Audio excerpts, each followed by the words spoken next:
Good evening, everyone, and welcome to the Book Club of California's online and in-person program titled Freedom to Discriminate: How Realtors Conspired to Segregate Housing and Divide America.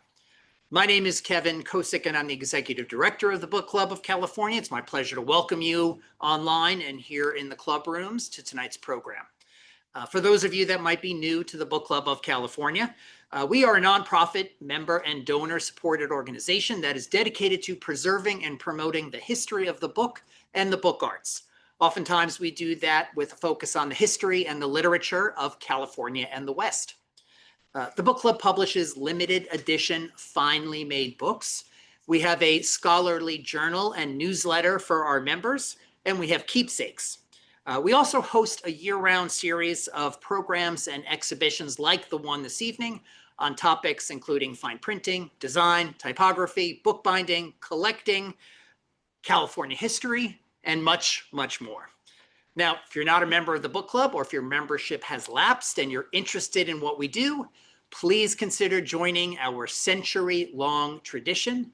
Our membership dues are modest, the benefits are many, and we simply can't do the work of the book club without the support of our members. So check us out online at bccbooks.org to find out more about the book club, to join, or to donate. And now, tonight's program. The title is Freedom to Discriminate: How Realtors Conspire to Segregate Housing and Divide America. And our speaker is Gene Slater. Gene Slater is an author, and he's the founding principal of CSG Advisors. He has served as senior advisor on housing for federal, state, and local agencies for over 40 years. He co-founded and chairs CSG Advisors, which has been one of the nation's leading advisors on affordable housing for decades.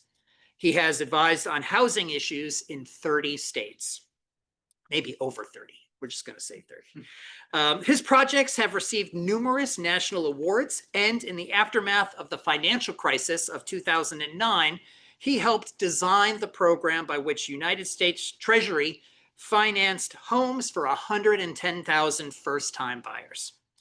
He received degrees from Columbia, MIT, and Stanford, as well as a mid-career fellowship from Harvard. He has lived and worked in New York, in Boston, rural Wisconsin, which I'd love to hear more about, Chicago, and the San Francisco Bay Area, where he currently resides. Tonight, he is going to talk about his book, Freedom to Discriminate: How Realtors Conspire to Segregate Housing and Divide America. I could read this whole explanation of the book, but I'm going to let you do it. Why should I spoil your thunder? Let me now let you know that we will have time for question and answers at the end of the presentation. So if you have questions, hold them till then. If you're joining us on Zoom, you can use the chat and the Q&A functions in Zoom to make a comment or ask a question. We'll curate questions from Zoom and from you here in the club rooms at the end of the presentation. And now it's my great pleasure to not spoil the thunder of his book and his presentation and introduce Gene Slater. Thank you.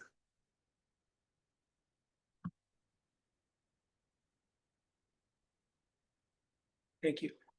My message tonight is a simple one.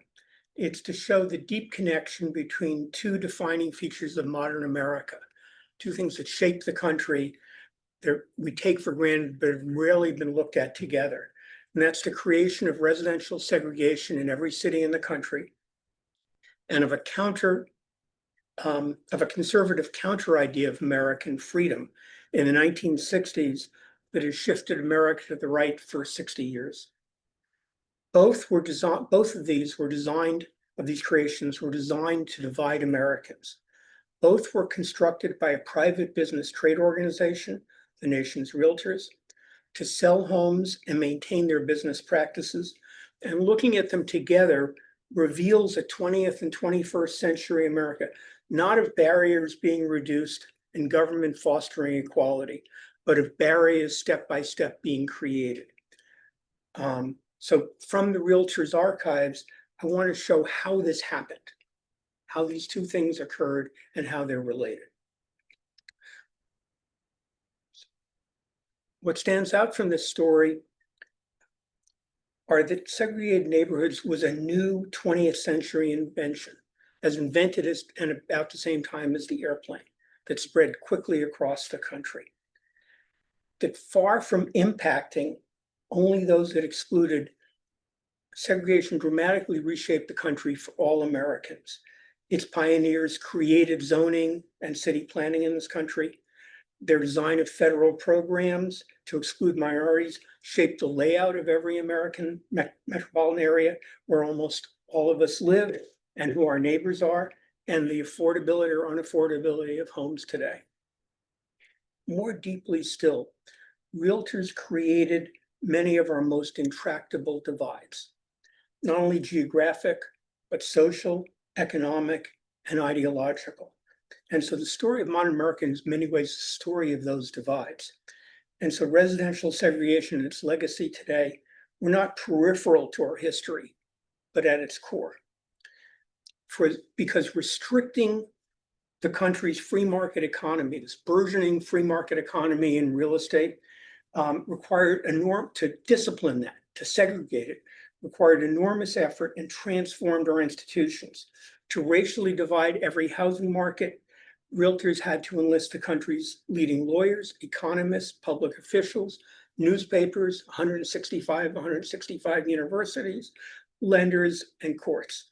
And this racial system was so effective that by the early 1960s, African Americans remained excluded from 98% of new homes and 95% of all neighborhoods. Wow. At the heart of segregation and how it worked, and what I'm focusing on today, is the justifications that realtors created, justifications that kept adjusting or having to adjust to the country's changing values, reframing in many ways the same ideas in new language. Here, and we'll go through these in 6 steps, but here's some of the language that was used. And from the common good to property values, to freedom of association, to colorblind freedom. And they use these arguments to see themselves, not only to sell ideas, but to see themselves as not as upholding white supremacy, but the American dream, as they define it, with lasting impacts, not only Americans live, but what they believe and what they take for granted now. Before tracing this history, I want to talk about 4 of the myths that they promoted, because it's important to see through them in order to see the reality of what occurred. The first myth was that segregation was historical, was natural and normal. In fact, when I started this research, I sort of assumed that. It was the way it always been. Indeed, by 1948, Robert Weaver, first African-American cabinet secretary later, he had to remind fellow African-Americans segregation was new, that it hadn't existed before. Because in 1900, if you go around the country, you see that racially mixed neighborhoods were common both south and north. And if most minorities lived in cheaper buildings, these areas were racially mixed and dispersed as well. Where one could live depended on where one could afford, not one's ancestry. This was what changed. Second similar myth was that segregation was natural, as they used to say. Birds of a feather flock together. This is normal. But every study showed that free choice did not explain segregation, that people of all groups sought to disperse to find better housing. And by segregation here, we mean initially who was segregated was not only African Americans, Japanese Americans, Chinese Americans, Jews, Russians, Turks, Poles, Greeks, enormous range of groups that as various groups over the decades came to be considered, particularly by the realtors as the gatekeepers, as white, only left certain people out. They needed some people to exclude from an exclusive system. Nor was segregation due to lack of income. Here was another myth. Indeed, it forced minorities to pay 20% to 30% more for housing of the same quality compared to less costly all white areas. This was paid in the form of artificially higher rents or to buy homes, price paid to an intermediary. And at every income level, Americans have been, to this day, have been half as likely as whites to be able to move to the suburbs. So it's not an income issue as the origin of this. And if these weren't myths, realtors wouldn't have worked so hard, wouldn't have had to work at all to stop minorities moving into white neighborhoods. So it just would have been the case. That's not the story. Nor was segregation simply explained as realtors, like to say, well, it was just a sign, it was just a mark of the times. That's how things were. It's not true. This was a created thing. And racism, you say, well, racism explains this all. Doesn't explain the history, the creation of segregation.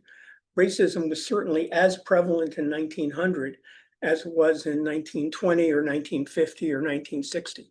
But segregation, residential segregation, didn't exist in this country in 1900. It happened.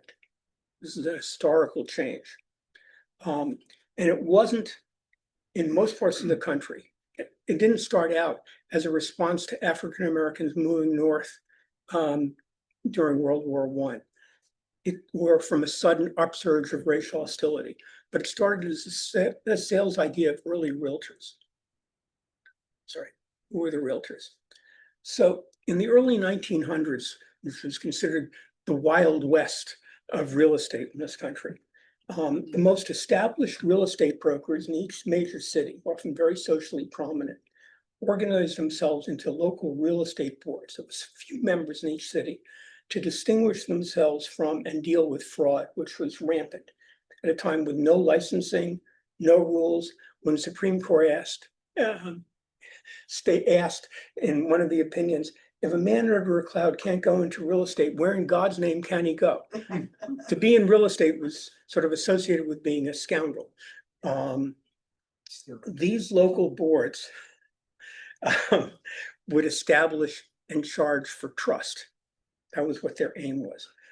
The title in the headline when the National Association of Real Estate Boards was formed in 1988 was "Realty Men Band Together to Kill Sharks." That was how they defined themselves. So these board members, often wealthy and socially prominent, saw themselves as progressive reformers in the mold of Teddy Roosevelt, creating what they called organized real estate, state licensing, written exclusive listings, fixed commissions, which hadn't existed, and multiple listings with shared commissions like a stock exchange.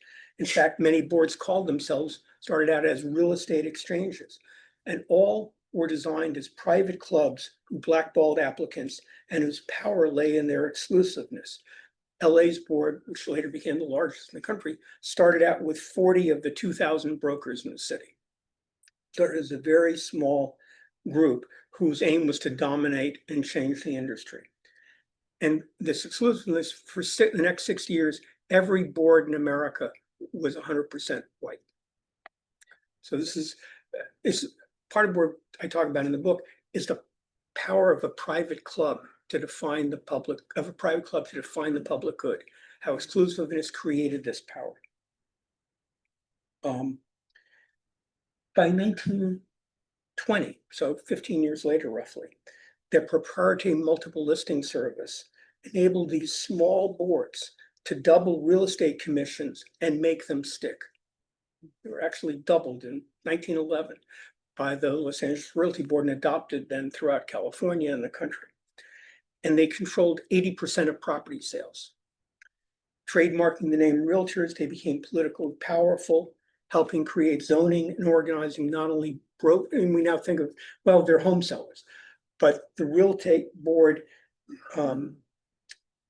created not only zoning, but they organized brokerage, land development, home building, apartment management, appraisals, real estate education. National Association of Home Builders started out as one of the institutes, as did each of these. They all, appraisers, property managers, they all began as parts of the real estate thing. And across each of these all of these fields, they held three core beliefs about the sources of value in real estate in each realtor's business. And first was that the value of a house or lot, I was trying to have a clock, oh, I see it, was a function not so much of what was on that lot or what it could be built there, but what was around it and what might happen around it.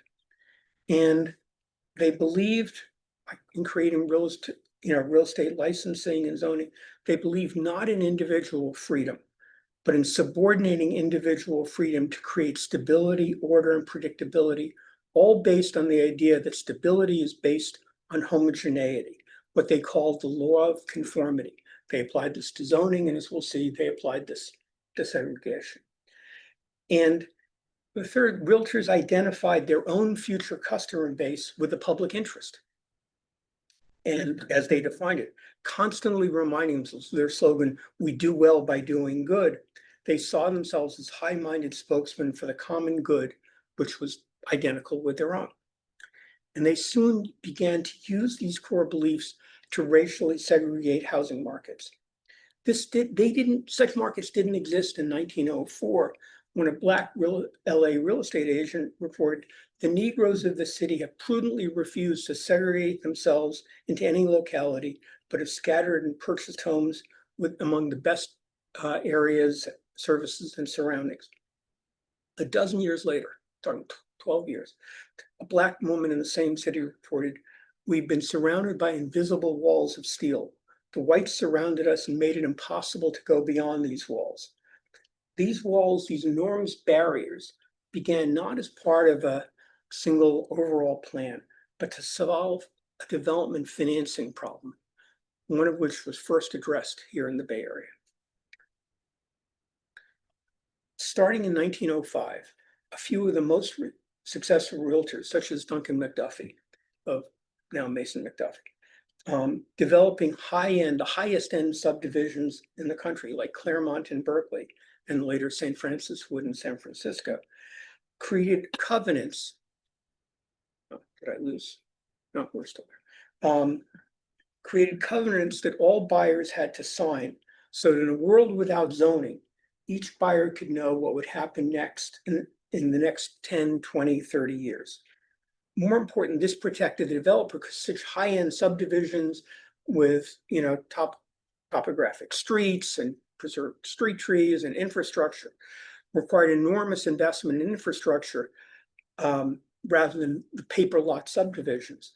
And so they only recovered their investment and made their profit when the last lots were sold 5 or 7 years later. So this covenants preserve that. The first of these was a subdivision in Maryland in the 1890s that, like Claremont Court and others of these, were designed by the Olmsted brothers.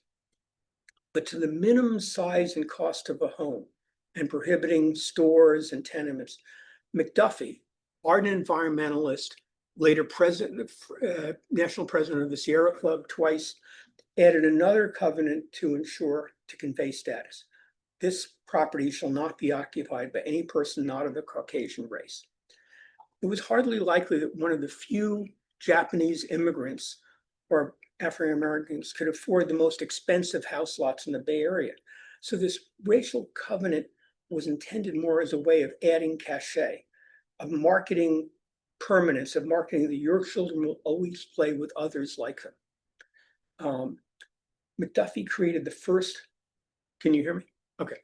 McDuffie created the first single-family zoning in America to support these covenants, to prohibit a Black dance hall from being built down Elmwood Avenue. So think about it. Segregation in this country began a mile from the UC campus. That's an important thing to recognize. Using the same approach, J.C. Nichols in Kansas City in the next couple of years, he created the first homeowners associations in America. They were created to enforce these covenants. And he lectured developers nationally on planning for permanence, telling buyers that why they should worried about giving up their freedom. People first said, "This seems un-American. I'm going to buy a piece of land and you're going to tell me what I can do." And they explained the restrictions on you mean little. It's the restrictions on your neighbors which count. So instead of finding it hard to sell lots with these covenants, Nichols soon found it hard to sell them without. Nichols and McDuffie became two of the most honored developers and leaders of city planning in this country. McDuffie has a mountain named after him. Nichols, a fountain, since I think just renamed. from 2000 to 2021, the Urban Land Institute, the key organization of developers in the United States, named the country's highest award in land development the J.C. Nichols Award. So these are incredibly prominent people. Now, this racial covenant cost a developer nothing and proved so popular they were soon used on almost all high-end subdivisions. We can go to Beverly Hills using LA context. And within a few years, almost middle-class subdivisions like Culver City was created by a realtor developer using these, and then working-class subdivisions like Torrance. So all within like about a 5-year period, these spread. And in the 1910s, realtors in existing neighborhoods, starting in Pasadena, began circulating petitions so those areas too, existing neighborhoods, would have covenants limiting who could ever live there as houses were sold. So by the 1920s, half the homes in the country had covenants, and virtually all newer subdivisions. So the covenants created something, a new possibility in this country. They created the ability to have racially exclusive neighborhoods, a product that spread as quickly and sold as fast as the automobile.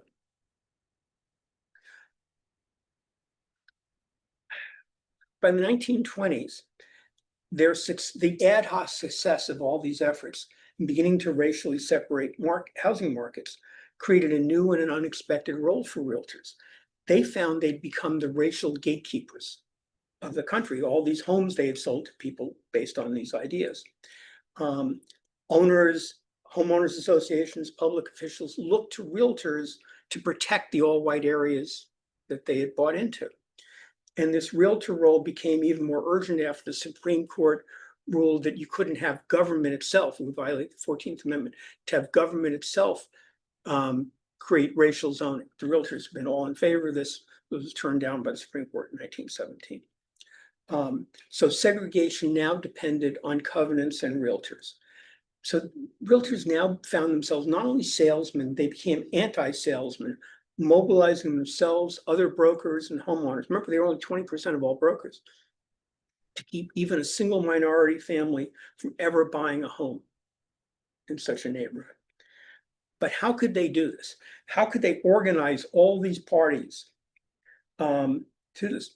They needed a single, definitive, unarguable, objective, scientific rationale why neighborhoods had to be segregated.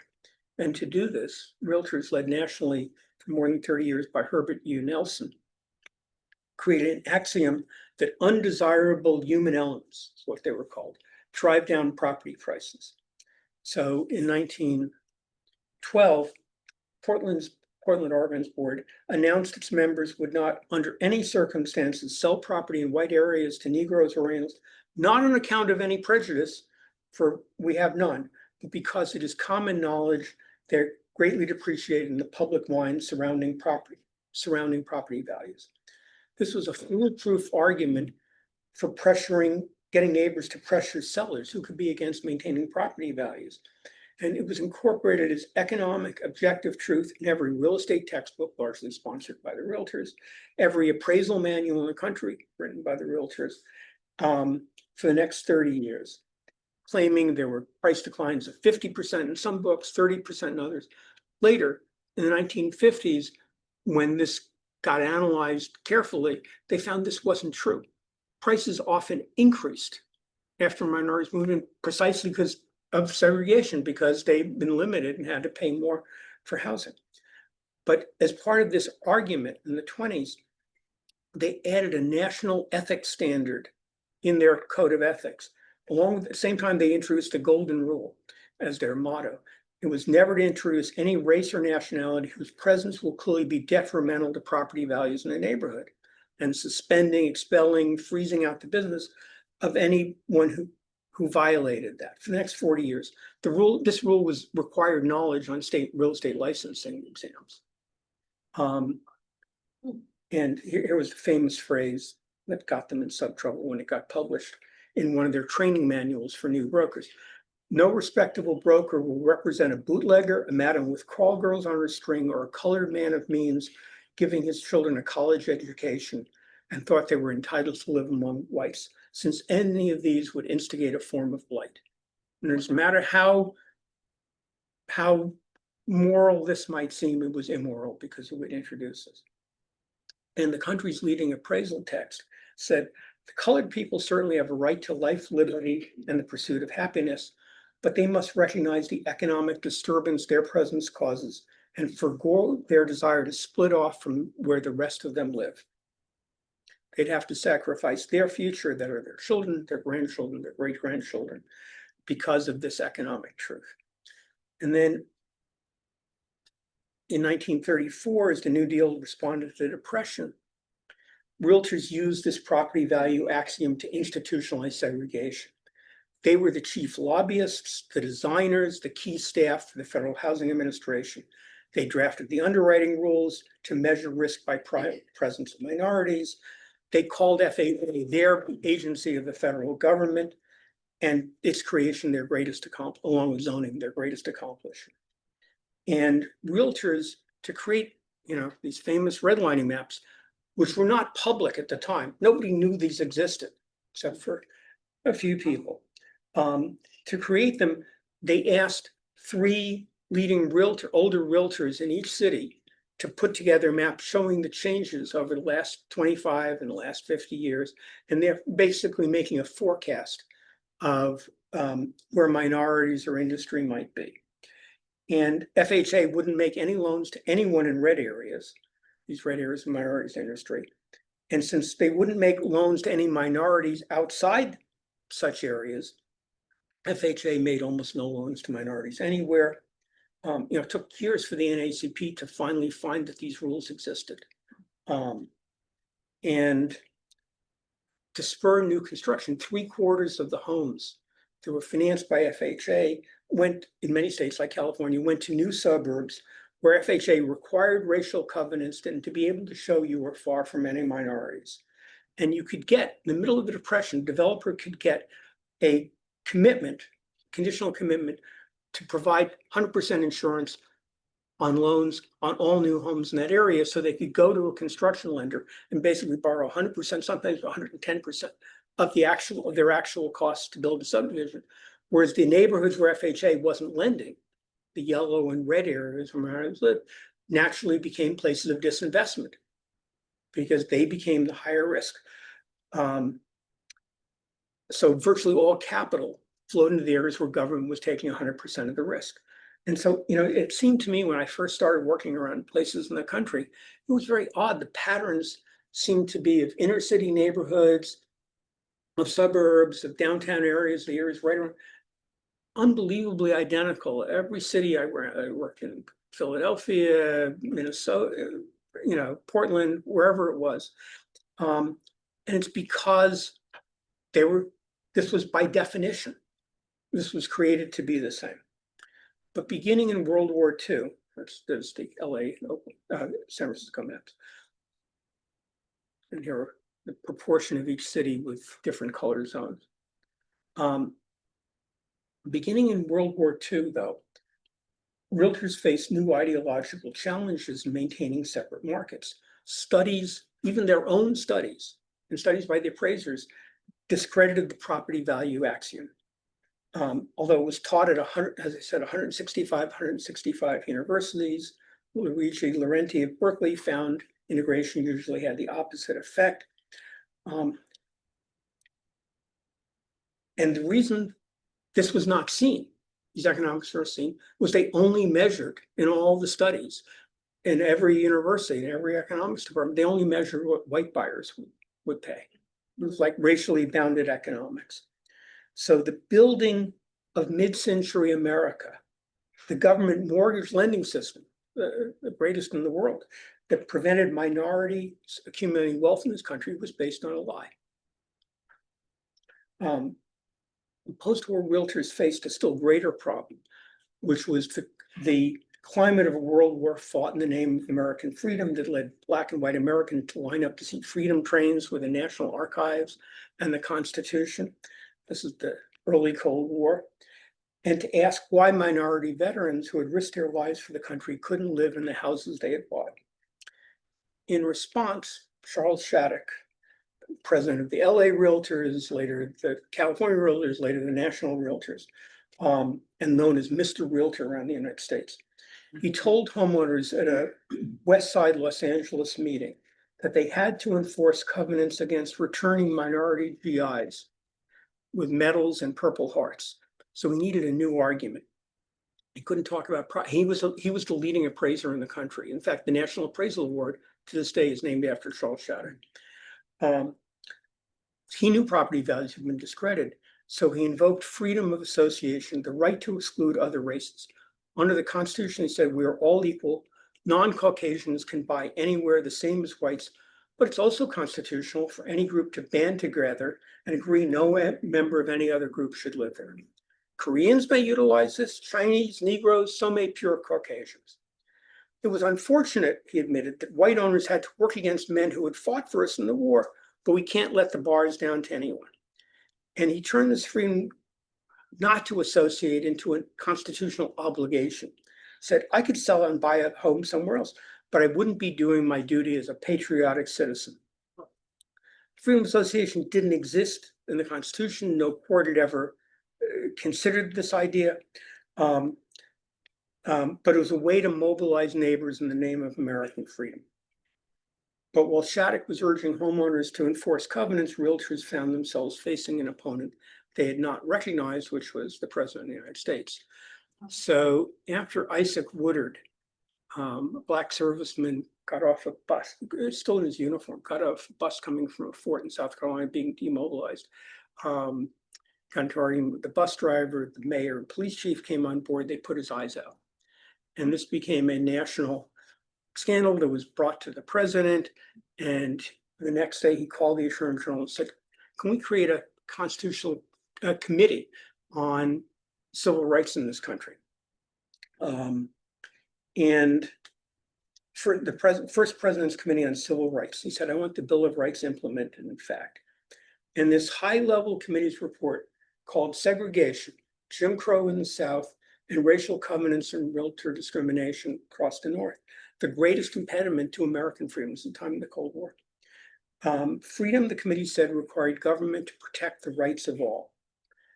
The government's most immediate recommendation that Truman acted on the next day was for the federal government for the first time to join a private lawsuit, which was that between the NAACP challenging covenants before the Supreme Court called Shelley versus Kramer. And the Supreme Court decided, let's say, that you couldn't enforce racial covenants since this was state action. You could still have them. You couldn't enforce them in court because that would violate the 14th Amendment. In response, this will preview the next part of what's coming, alarmed LA Realtors proposed a US constitutional amendment to overturn the 14th Amendment. And in the interest of fairness, assure separate areas where each race could enjoy the pursuit of happiness, to prevent Negroes from, quote, menacing the family life of the nation as we have enjoyed it. This is the same year apartheid began in South Africa. The California Association, many other boards across the country quickly endorsed this amendment. But on the advice of their counsel, who told them, don't do it this way. This is controversial, you'll run into problems. They said there are other ways to do this. Do this locally and privately and quietly. So one of the ways was in Daly City, largest homeowner association subdivision of the state, Westlake. Henry Dolger, the developer, realized the Supreme Court had only said courts couldn't enforce covenants against minorities. So he recorded covenants requiring that any white owner selling to a minority had to pay fines to the nearest eight neighbors. Those fines totaled more than the value of the lot. It took another 5 years before the Supreme Court, stopped this. And more systematically, a whole other set of devices. But basically, realtors started using racial steering or relied on racial steering to take on the role the courts had played before. Realtors had to do themselves what covenants had done. And to prevent sales to minorities, he's used this idea of freedom of association In San Jose, they called the right of neighbors to band together and agree that no member of any other race should live here, to sign petitions to prevent minorities from moving there. And it reflected to the deep, although it changed from property values, it reflected the same deep idea that a minority paying the full house of a home was robbing the white neighbors was robbing something from them. Instead of stealing home values, now they were stealing their freedom of association. And so, I'm sorry, the San Jose petition was not because of any feeling of discrimination, but under the laws of our country, a man has the right to protect his home. We protest his sale to anyone not a member of the white Caucasian race. This idea that you had the right to limit who could buy home, the neighbors was put to the test in South San Francisco when Sing Sheng, a Chinese American aircraft mechanic, seeing protests against his buying this home, and a petition said he would abide by a vote of the neighbors. And when he lost 174 to 24, the neighbors were astonished to find themselves condemned in the national press because of the height of the Korean War. And this was seen as showing, to Asians that Americans, discriminated against Asians. So the Sheng started receiving numerous offers in other neighborhoods, beginning to erode the color line for Asian Americans. But freedom of association trumped any larger notion of American democracy when it came to African Americans. So how am I doing it? That freedom of association became the way, freedom of association at the same time, for using the same language, and this is important to the overall story here, became the way that Southern segregationists like Strom Thurmond led the Dixiecrat rebellion against Truman. And the fact that they used the same language would come to halt the Realtors in the 60s. This rebellion, the Dixiecrat rebellion, was the first step in the plan by Southern banking lawyer Charles Wallace Collins, key consultant, legal consultant to Bank of America across the country. To maintain Jim Crow, he said, we're going to eventually be defeated.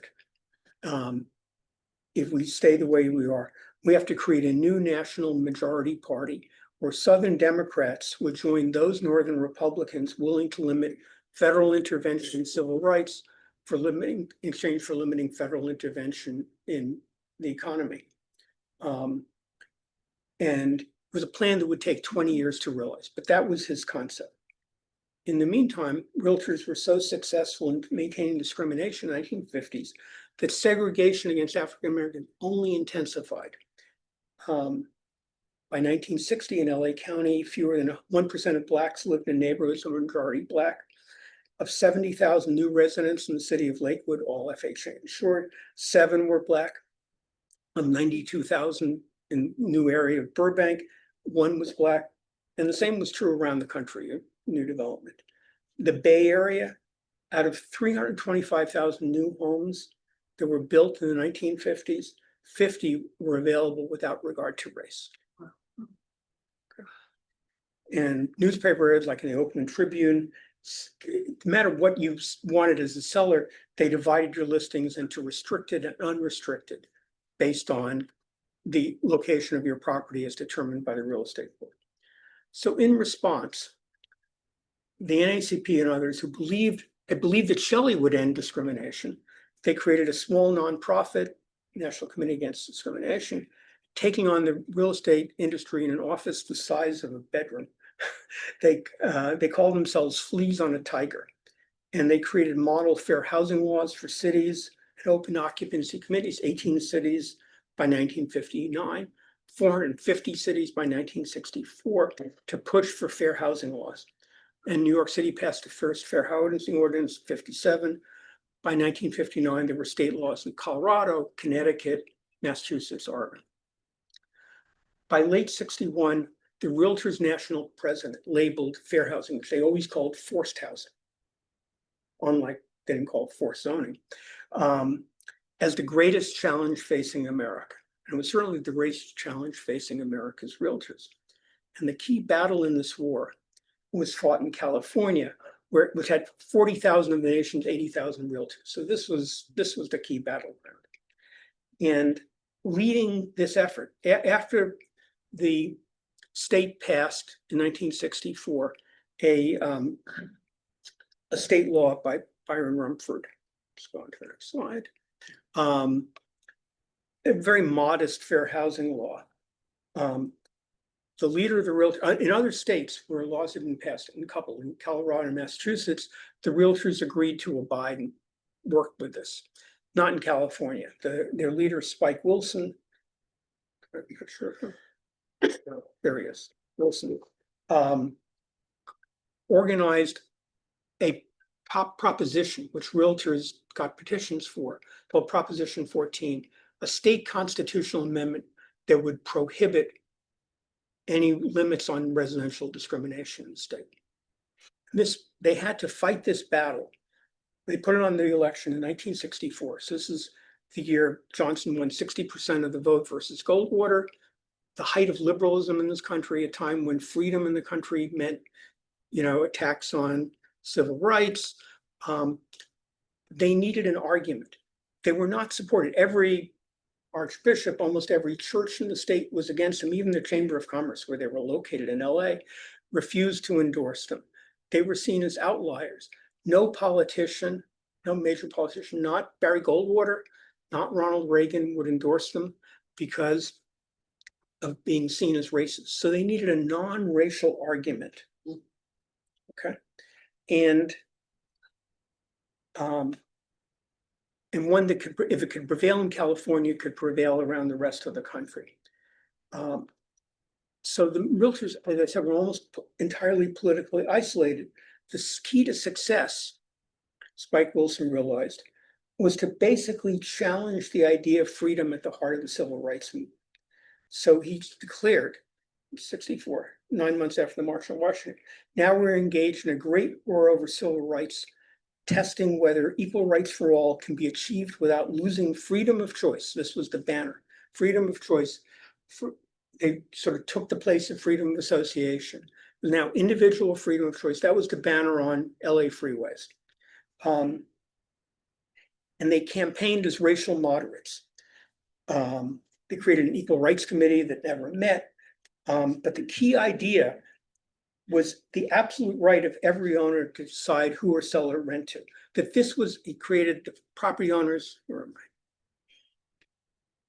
I? It's coming here. Property owners' Bill of Rights. Not any rights for tenants, not the right to buy a home, but the right to decide who you were going to sell or rent to. And this sounded so much like the Bill of Rights that it was read to people by pollsters to people in Watts that summer. They said, oh, more than 60% said they agreed until they learned more. They were told what this was about. Freedom of choice, they said, must include the right to discriminate, and it was the same for all. They were fighting for the rights of all owners, blacks as well as whites, to discriminate. And they framed this in terms of rights of individual conscience and freedom of religion. They basically made arguments we've now heard today. And they used freedom of choice, this new language, to stand for freedom of association. Realtor lawyer John Gorsuch, grandfather of the Supreme Court Justice, agreed in the courts that freedom of choice means little to the seller. I mean, they're leaving, okay? But it's made impossible for him to choose the type of neighborhood in which he wishes to live and the association he and his children would have.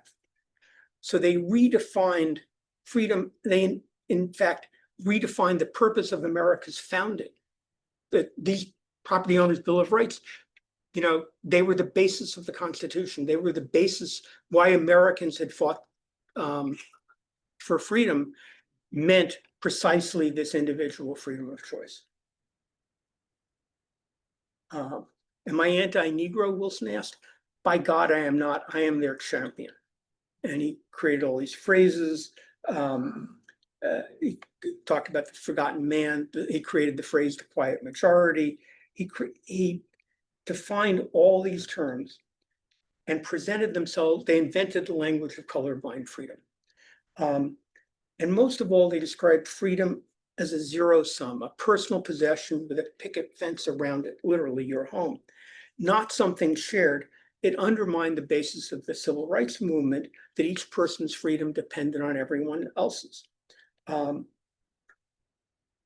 So effective was the Realtors campaign that on the same ballot where Johnson won 60% of the vote, 65% of California voters, this is under Ed Brown, who at the time, Pat Brown, so at the time was two-term governor of California, he just defeated Nixon. His highest issue in defeating Nixon had been getting this fair housing law into effect. 65% of voters supported Prop 14, 75% of white voters, 80% of white union voters. That the realtors' idea of freedom had triumphed in a liberal, moderately liberal, non-Southern state, showed it in elections anywhere. At the very moment when conservatism defeated, here was a way forward. It was ruled unconstitutional 2 years later, but its effect on our country would be lasting. 1966, when Reagan's running for governor, and was trying to have a hard time finding issues to run on, and the state Supreme Court ruled it unconstitutional. He now took up the realtors' language and cause, adopting homeowner rights as a centerpiece and saying, says here, if an individual wants to discriminate against Negroes or others in selling or renting his house, it is his right to do so. And his personal lawyer, William French Smith, was the realtors' key lawyer on Proposition 14. These were all bound together. So the impact of such an election, of such a vote, what it meant was that when fair housing was finally passed in 1968, there was this enormous shadow in Congress that conservatives, moderates, liberals were all concerned about what the realtors had shown, that people would support on this issue of freedom of choice. And I can get into how the law was passed, but basically it was passed without teeth, so that you couldn't hold HUD couldn't hold hearings, broad exemptions were carved out into the state, 2 million incidents of racial discrimination go unreported, so go uninvestigated. So the weakness of fair housing comes directly from what the realtors, the argument they had made. So there's a continuing legacy of segregation, as we all know. It shows redlining maps, asthma. There's segregation continues in informal ways today. We talk about each of the things in the questions and how it continues. But and just one fact, and I'll finish the questions. After studying every red line map in the country in 2017, the Federal Reserve Bank of Chicago looked at the areas where those borders were, like these borders here with streets, not the natural borders, of the red areas versus the other areas. They looked on 3 blocks on either side and also 6 blocks on either side of what inevitably had to have been somewhat arbitrary borders. They found at the time, back in 1934, there were very little differences naturally between what happened, home ownership rates, deterioration, and so forth, on 3 blocks on either side. They come back 75 years later, and they found there were enormous differences. The redlining maps had created the differences. What happened during the real-time realtors imposed official segregation up to 1968 has only compounded over time, and it's compounded in lots of ways in terms of minority wealth, and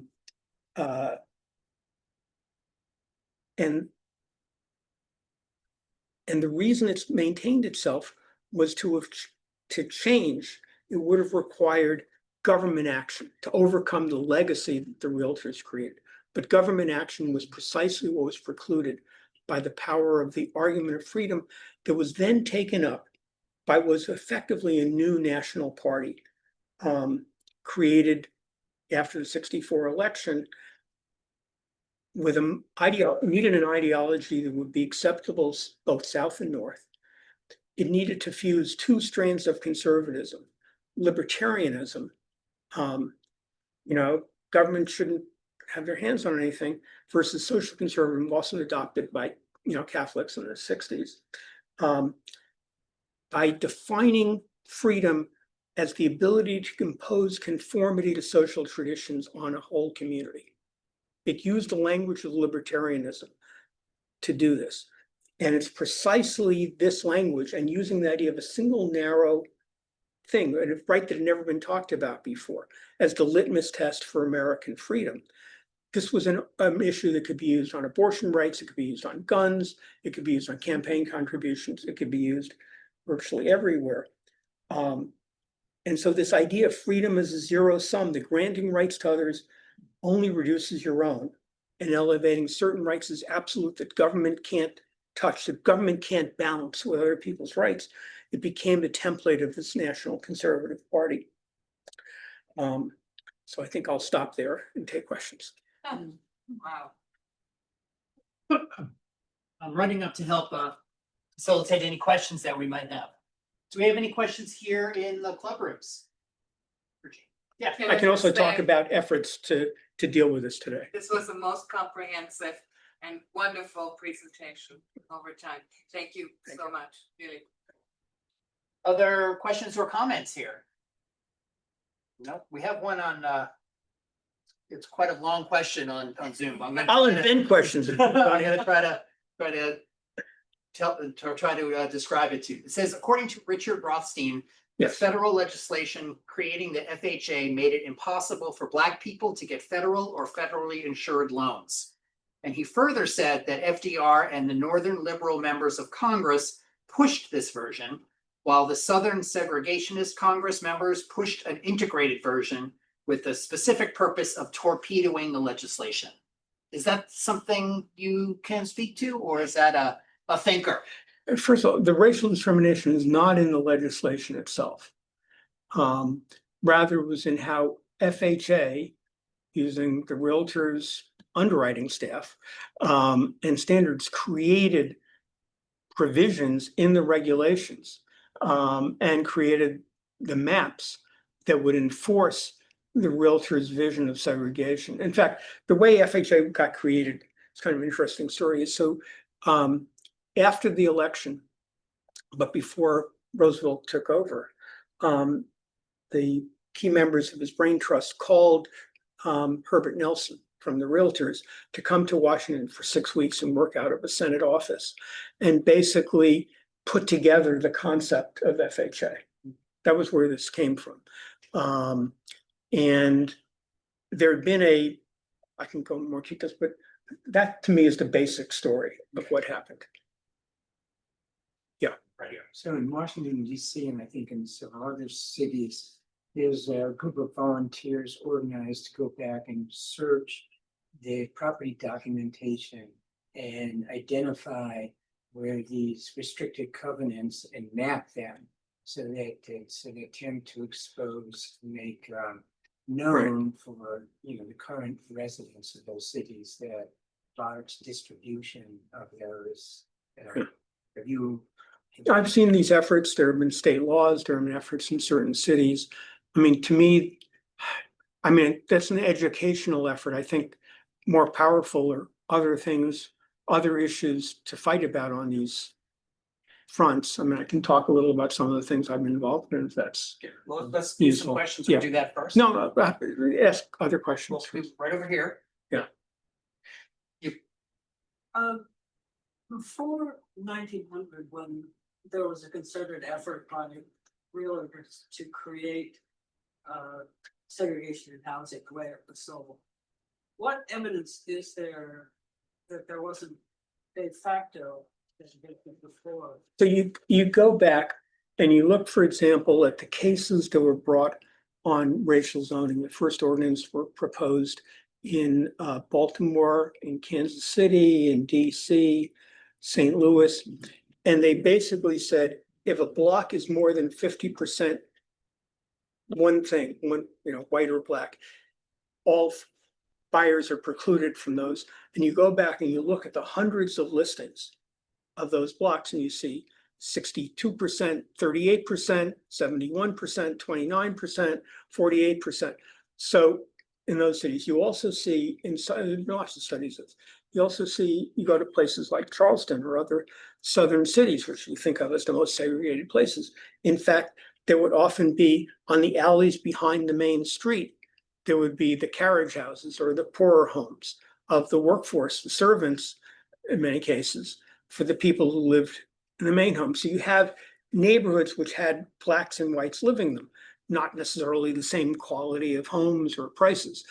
And you see this in the West. Basically, throughout the country, there was certainly incredible racism, but there was no mechanism to separate out housing markets, to create a geographic area and say only certain people can live here. That took an enormous level of effort and control to do. And without the realtors having created real estate boards to control home sales and having created racial covenants, these were the mechanisms that we needed to do that. And that's what they invented. Take one more question and then we want to hear Okay. what you're up to these days. Okay. Just briefly, you've laid out the history and how we arrived and how it developed over time. What I'm really interested in, where do we stand now vis-a-vis these kind of considerations and overt or covert, prejudices, if you want to call it that. Where do we stand now and where are we going with this? What year? Look into your crystal ball, please. Okay.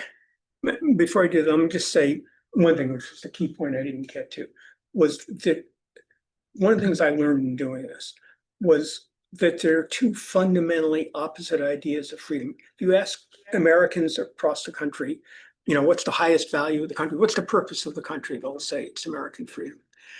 But by that, and the assumption is that we mean, or the assumption had been, that we mean something somewhat similar, that what Ronald Reagan meant by freedom, what Jimmy Carter meant by freedom were sort of same somehow ideas that went back to the Declaration of Independence.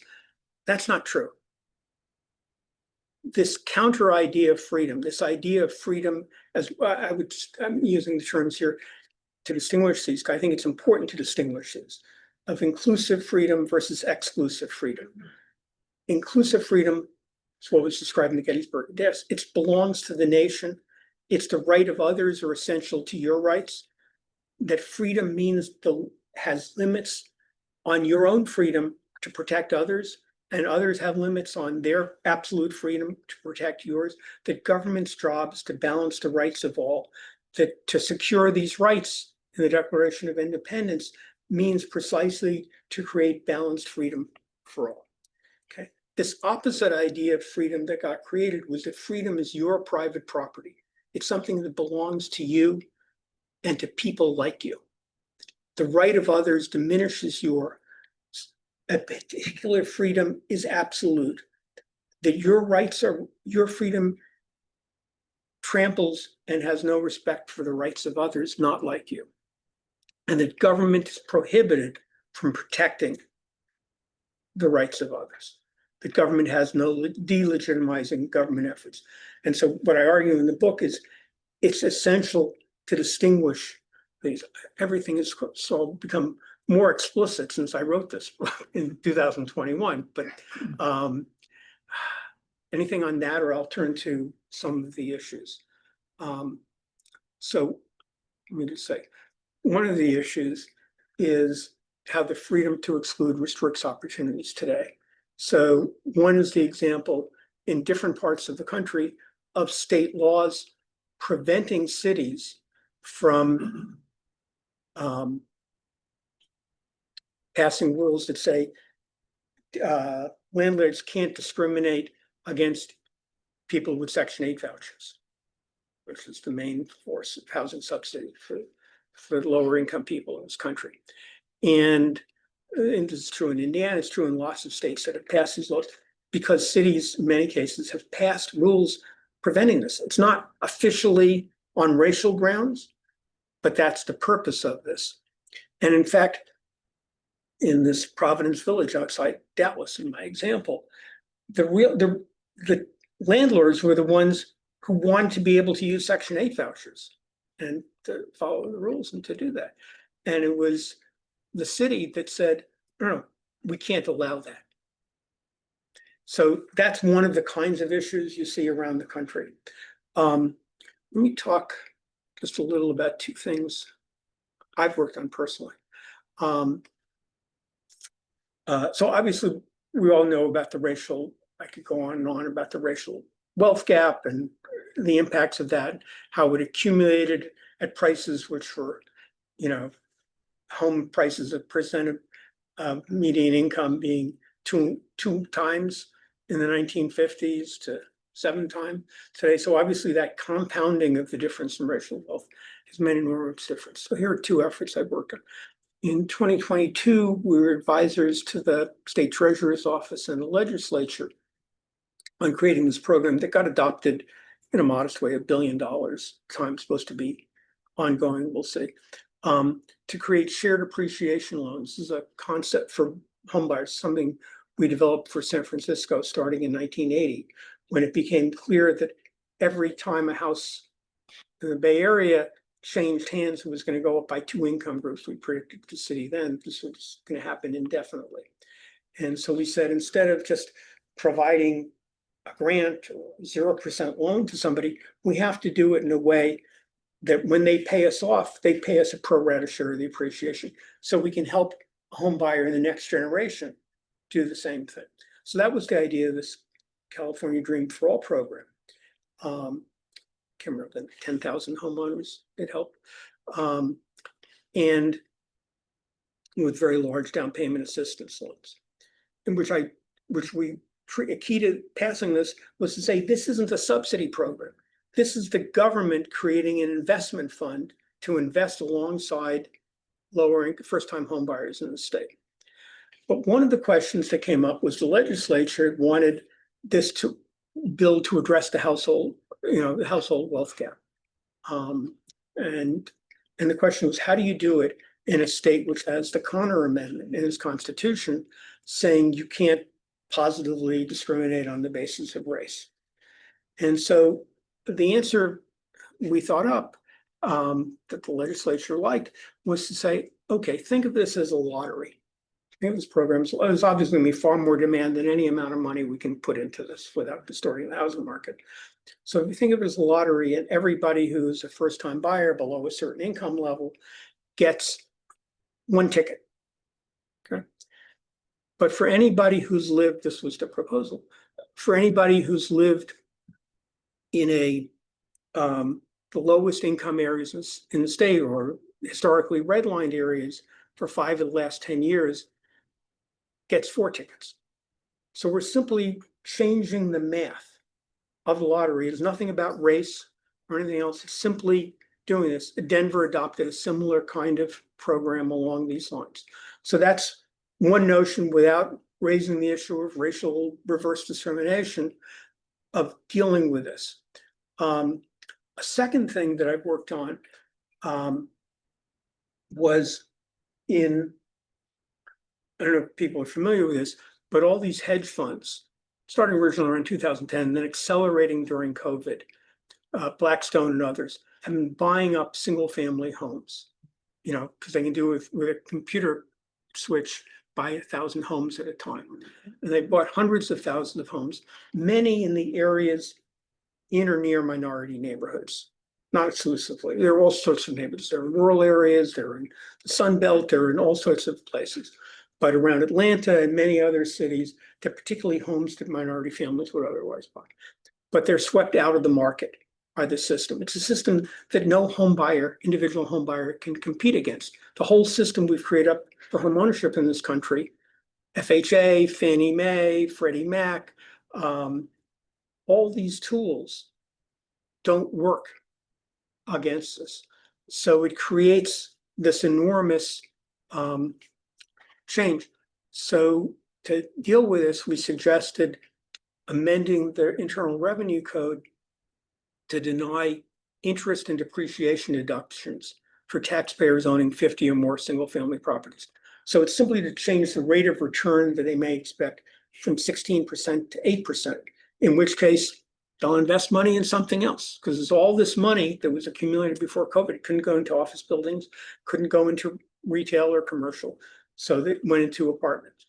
Anyway, so that bill, so far, we've only had Democratic sponsors. We've had 12 senators. We're trying to talk to some Republicans. Josh Hawley has spoken a little about this. But the aim is to see that as a key issue. So those are a couple of the ways on, you can say on the margins, but to try and offset some of the impacts.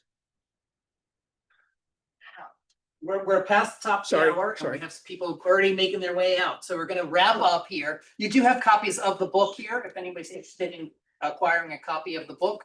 I think Gene's gonna sign some, Yeah, I'll if people sign are them. interested. And he'll do that over here. I'm losing my voice. I'm gonna come, Oh, sorry, I killed it. You killed I think the camera is still on. I'm just gonna wrap up. Let's all thank our speaker, Gene Slater.